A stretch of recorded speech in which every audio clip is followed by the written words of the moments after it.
Hi, Cancer, Sun, Moon, Ascendant, or Venus. This is Dane, and I'm going to be doing your January 16th to the 31st, 2022 reading for you.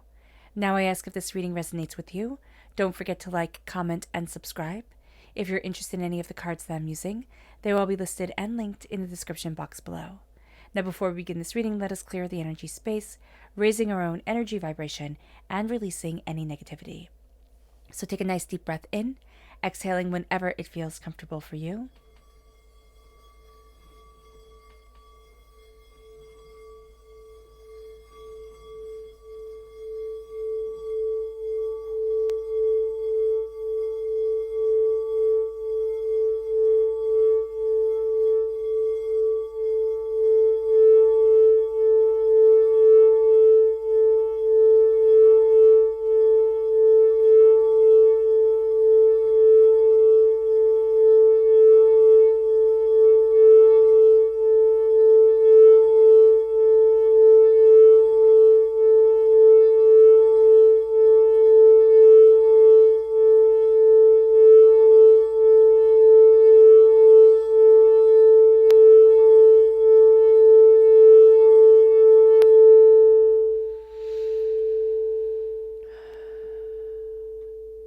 Releasing all negativity from the body like storm clouds, letting yourself feel calm, centered, and at peace as we enter into this safe and loving space.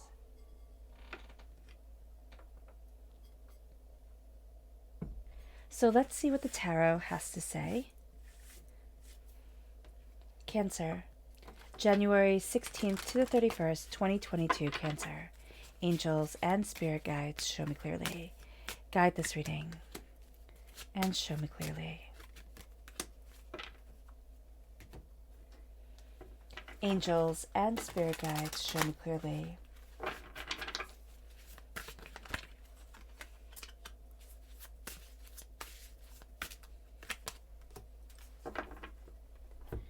Angels and spirit guides, show me clearly.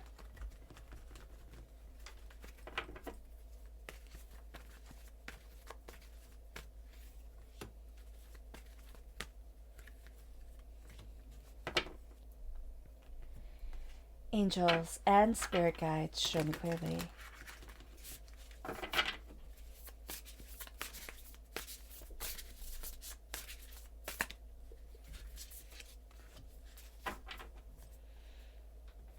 At the bottom is our rooted self.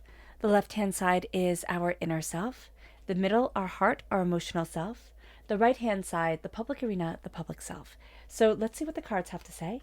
We have Judgment, and we have the Hangman. So we're rising out of a box or a way that we once were, like something, like we felt like we were constrained at one point in time. And now we're really starting to see things quite differently for ourselves. We're rising up and we're seeing things very differently.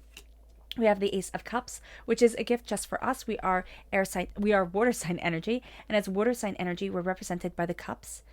We're also represented by the Chariot in the major arcana. So this is God, Source, Spirit, however you see the divine, the universe, handing us a gift just for us, and we're definitely taking it. We have the Queen of Cups right here. This is, again, us coming through, this time as the Queen of Cups, as the most feminine, the most loving of the queens, and that's really quite beautiful. And so we take that gift really quite profoundly. We then have the Chariot. Oh my gosh. Here we are again. This is us in the public arena. This is the very essence of ourselves at our heart. We have the Queen of Pentacles, Earth sign energy, Taurus, Virgo, Capricorn. And we have the Emperor here, Aries energy, again at our heart. So if we have Earth sign energy or we have Aries energy within our natal chart, that comes through very powerfully here in our emotional self. Then we have, in the public arena, we have the Nine of Wands. We have the Seven of Pentacles.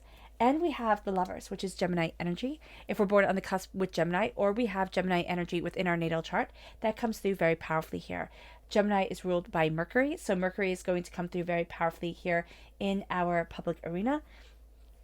Aries is ruled by Mars, so Mars comes through very powerfully at our heart, which is going to be a little bit intense because Mars is, of course, the god of war. We are ruled by the moon, so the moon also comes through very powerfully at our heart. On the 17th of January is the full moon, so that's going to affect us emotionally. So just be aware of that. Let's look at our energy to be mindful of. Angels and spirit guides, show me clearly.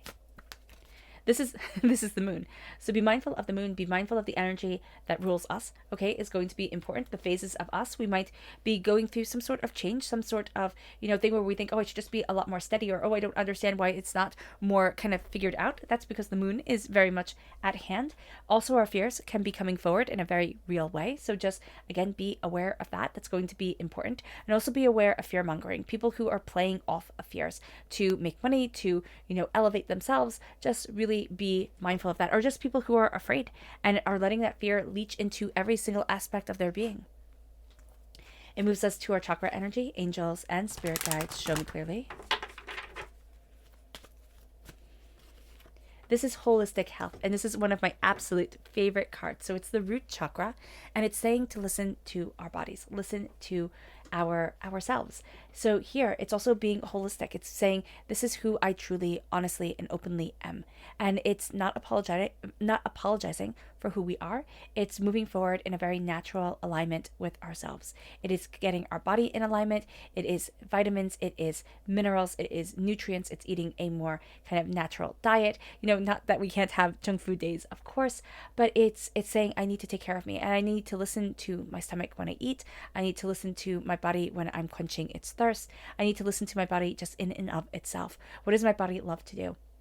If you like to exercise and you like to run, run, listen to your body, let yourself do. Don't sit there and say, oh, but I have to do this and I have to do that because, this person says if you do cardio too much, it's going to be bad. Make sure you're smart about it, of course. And then let your body tell you what it needs. Weight training is very important, especially as we get older. We lose muscle mass. So that is, again, going to be important. But listen to your body. It's going to be so important not to think, oh, no pain, no gain kind of thing. No, listen to yourself. Let yourself move forward slowly and gently. And really with food, it's such a beautiful thing when you start to listen to your body, when you realize that your body was in pain from food that you were eating. And when you start to make these changes, I made the change to bulletproof coffee, which I was never able to drink coffee. It just did terrible things to my stomach. And then bulletproof coffee, a friend told me about it. And I'm like, oh my gosh, now I drink decaf bulletproof coffee all the time, and it's one of my favorites. So just listen and see what comes up, see how the information comes your way. You'll be surprised. So let's talk about things astrologically. So we're going to talk from the 16th of January to the 31st of January, and if a date isn't mentioned, that's because nothing has happened astrologically on that day. So just be mindful of that. Okay, so on the 16th of January, we have the Sun conjunct Pluto. So here, this brings deep and intense emotions to the surface. We want to expand and better ourselves. We are not willing or satisfied with the easy way or, just coasting. We want to stand out. We want to be brilliant and to embrace that brilliance for ourselves. There's also amazing willpower that can be harnessed. And if we do, this day can really lead us towards something life-changing. And we already have something life-changing happening at our root as we, kind of move into our inner self. On the 17th of January, we have the full moon, the wolf moon in Cancer. So that is why the moon is coming up as so important for us. It's going to play a really big role in ourselves, in the way that we look at ourselves, in what we're experiencing during this time. So be aware of that. The 18th of January has Uranus going direct. So Uranus is the ruling planet of Aquarius. So if we have Aquarius within our chart, just be aware that that's going to come through very powerfully. Uranus went into retrograde on the 19th of August, and when Uranus goes into retrograde, it brings inner challenges that look at the outer challenges in our lives. So we have inner challenges because of the outer challenges in our lives. And things have been challenging. So this could be a really intense time. This could have been a really intense time for us. Now we're going to see things starting to really settle out, really kind of calm down, really sort of fall into some sort of new direction. On the 23rd of January, the Sun is conjunct Mercury retrograde. This affects us in our inner self because Gemini is ruled by Mercury. So this is a fantastic aspect for artists, there we go, I can speak, and people seeking to create a new way forward in their lives, to really change themselves, or not even change themselves, really embrace what they want, who they are. Just let this creative element come forward, see where it takes us. Now, because Mercury is in retrograde, there can be this frustration around the the conception of ideas and giving birth to them, moving them forward, having us move forward the way that we want to. Don't let this get us down. Embrace your advice from your mind, from your communication with yourself, talking, writing, look at things and know that, yeah, okay, things are jumbled, but it's not going to be irreversible. Like, it's not going to be unsalvageable. I can't say that word right now for some reason. I'm not going to be able not to put it back together. So just be aware of that. On the 24th of January, we have Mars entering into Capricorn. And this is quite intense because we have very strong Mars energy here at our heart. So it's going to affect us emotionally. If there is anything that we want to conquer or go after, this is the day to do it. Here we have the warrior energy of Mars and the practical, energy of Capricorn coming forward. And this means that anything is possible. On the 26th of January, we have Neptune squared Lilith. Now, this is a very powerful alignment. Neptune is also known as the Lord of the Invisible Kingdom, which has us looking at our dreams and our heart's desire, while Lilith has us looking at our darker fears and our doubts, what is holding us back. Now, this can make us feel overwhelmed, especially if we don't want to look at, or if we never have looked at, the doubts around our dreams, the fears that we have around our dreams. This is going to be a time where it's like, okay, I have to come forward and I have to either reckon this out, I have to see this, or I'm going to have to, kind of walk away from this dream or walk away from what I really want.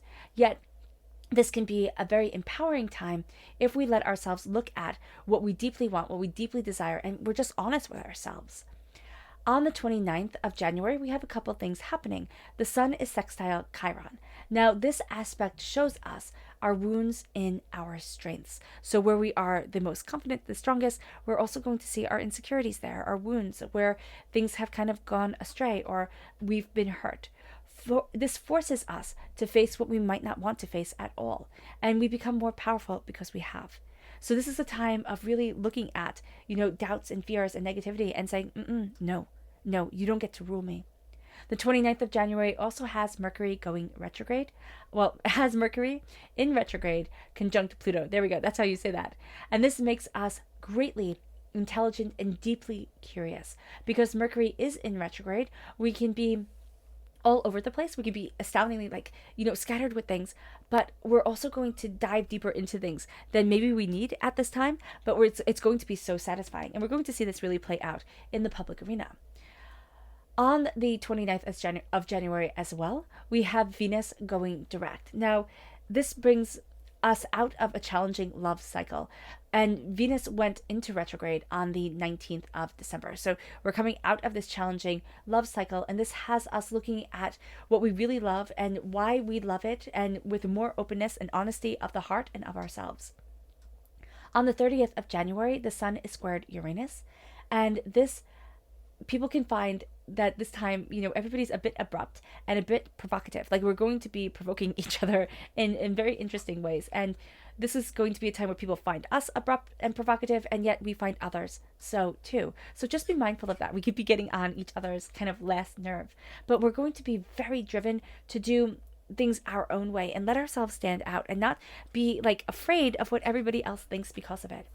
At our root, we have judgment. We're rising out of the box. We're standing in ourselves more and more. And we're not going to be afraid to see things differently, because we're going to be saying, this is me. This is what I need. This is what I want. This is how I'm moving forward. This is how I need to progress for myself, for what I desire, and for where it is I need to be within my life. And that becomes a game changer. We're also going to see the different ways that we've stopped ourselves, where we let ourselves get so far, and then we say, oh no, I can't do that. Or, oh no, that's not right. That's not proper. That's not the way that things should go about, type of thing. And then we're going to say, you know what, this is me, this is what I'm going after, and I am not stopping. It moves us to the Ace of Cups and God, Source, Spirit, again, however you see the divine, the universe, handing us this gift of healing, beautiful love, handing us this gift of emotional understanding, of a cleansing of our emotions and our desires, and where it is that we truly want to be.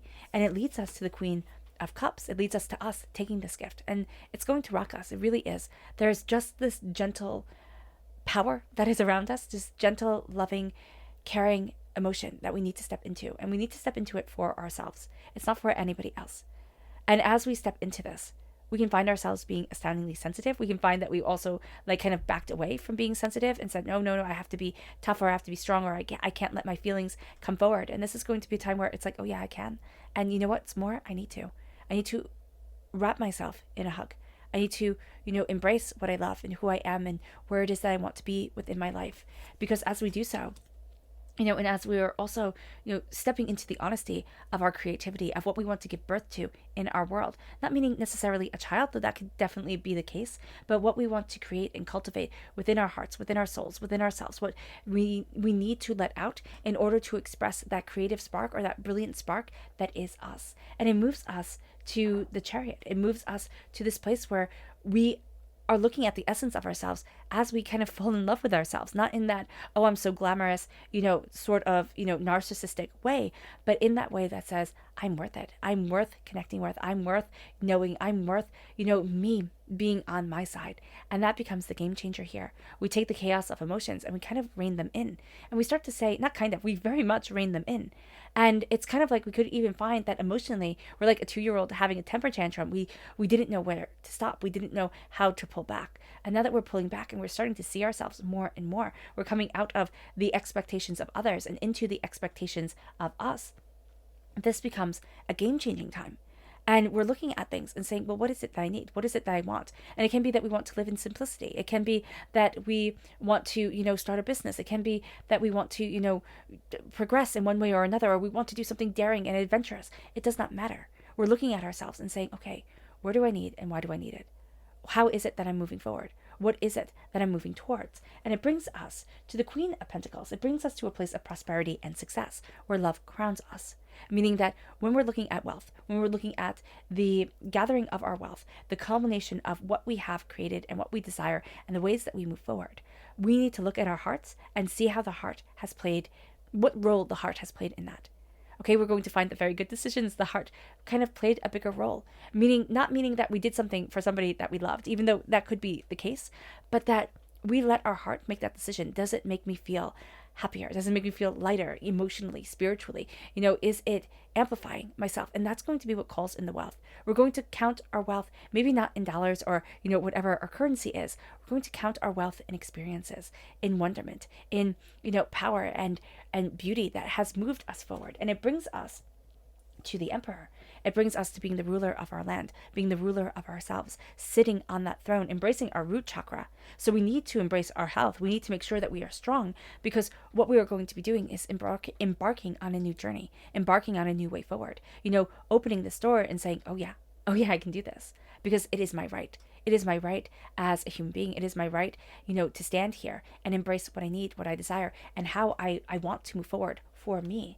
And it brings us to the 9 of Wands. So when we get into the public arena, we have to be very mindful of everybody else's opinion, because this is strength and support and boundaries. And then it repeats it like a mantra: strength, support, and boundaries. We need to have very clear boundaries, because everybody's going to tell us what we should be doing, how we should be acting, what we should be bringing to the table, or how we should be handling certain things. And we've already been through the war. We've gotten this far. And we've done pretty okay, maybe not spectacularly at times, but we've done well. And now we need to stand in the power of our conviction and of ourselves and say, I stand in the power of my voice. I stand in the power of what I need and what I want and how I'm moving forward for me. And that becomes the game changer here. Everybody's going to have an opinion, but everybody has a life to live. Let them live theirs. Now, this is not saying to ignore valuable advice from those who deeply love us and want us to succeed. That's not it. This is saying, when you're talking to people, when you're talking to friends and everybody gives an idea, or when you're at work and everybody's shouting at you one thing or another, or when you're at home and everybody's shouting at you one thing or another, and it's like you don't get to have a voice, you don't get to have a say, because everybody's just talking over you. Don't let them talk over your own inner voice. It moves us to the 7 of Pentacles, and here it says goals and potential and success. She looks so sad, but it's such a beautiful scene. And maybe she's not sad. Maybe she's just contemplative. What do I do next? I planted this and they need to ripen. What are we planting within our own lives? Why is it that a simple life, why is it that a simple existence doesn't seem to be enough anymore? It always has to be something extraordinary. I blame the Egyptians, right? The ancient Egyptians, you always had to have your name carved on a pyramid or on, some sort of structure, and then you lived on forever. And that's just the way human beings are. And it's just the perfect example of it. You have these monuments built to you because you are so tremendously great. The way to be erased from history was to be to have your body cremated and then have your ashes scattered on the road, and nobody was allowed to say your name. You were out of existence. And so here, that's our greatest fear, right? But to live quietly, to live simply, to live in connection with the earth, that's a beautiful thing. That is a really beautiful thing. And it's something I'm finding myself drawn more and more to. And it's so funny. I always thought I would be a city girl, right? I always wanted to be, very much at night, where you could hear the owls calling and everything like that. I thought, oh, wow, New York City, here I come. I never did get there. But I realized I wasn't a city girl. And so here, it's like, what are you realizing about yourself? What are you finding out about yourself? What do you want to be? Where is it that you want to be? And what is it that you desire? Are we connecting with the land? Are we patient for when the crops develop in divine time, not in our time? Are we looking for blessings that just haven't come yet, that just cannot be? Connect with you. See you. See your connection. We're going to try and push something because everybody else is telling us it should be this way or it should be that way. Don't let their words dictate your way forward. Because if you fall into divine timing, you'll fall into love. And here it says love and harmony and union, love, harmony, and union. It comes around us like the mantra and the chant that it is. It connects us with the love, the harmony, and the union of ourself and our soul, and where we deeply desire being. This is the passion. This is the communication. This is the insight. These are the ideas. This is flitzing like a butterfly, not going from one topic to another, being scatterbrained, but gathering just a little bit, until you have the perfect amount, until things are settled and insightful and powerfully yours. The passion is coming back. The beauty is coming back.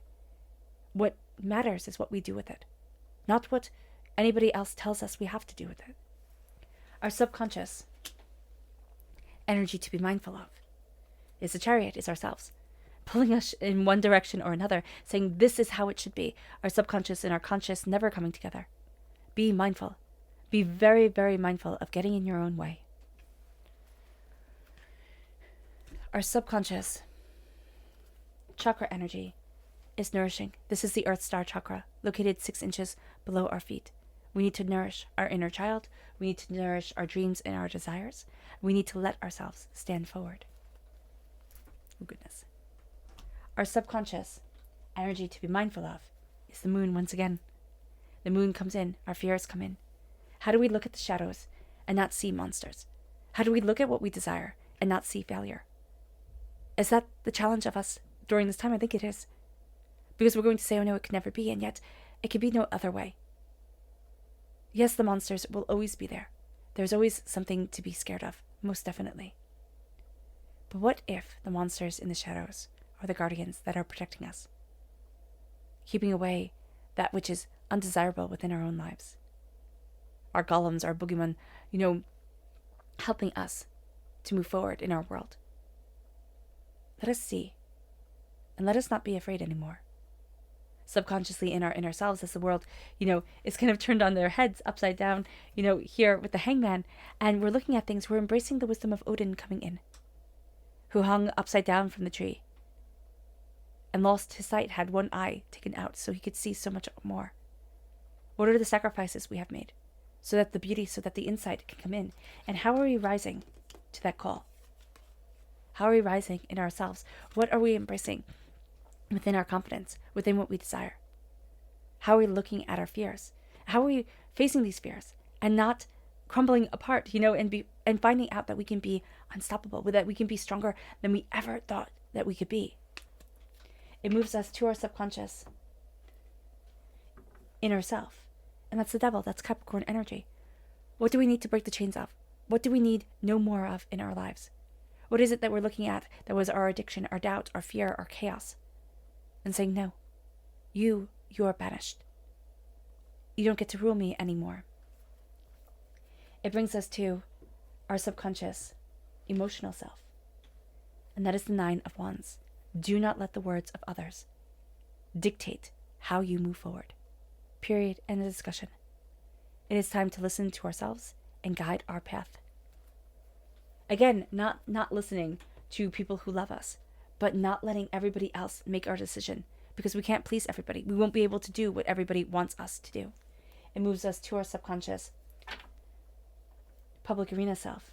And that is the Six of Pentacles. Here it says give, receive, family. Give, receive, family.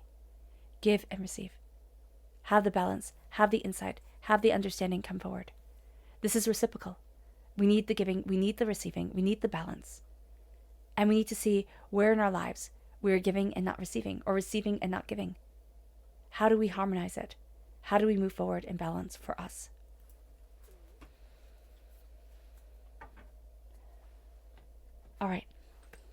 All right, Cancer.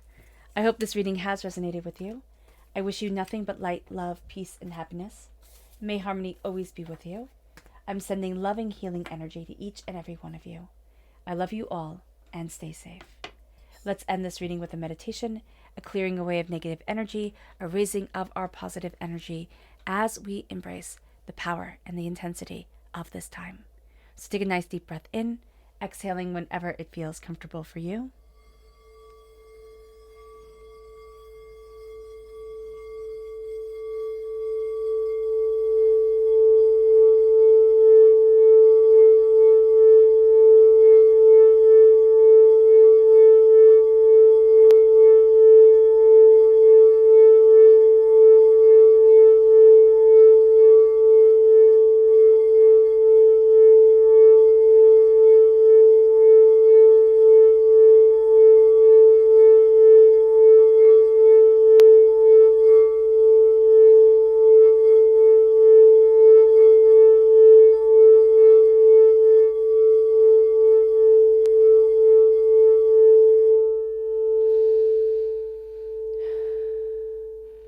May you move forward in peace and in harmony, Cancer.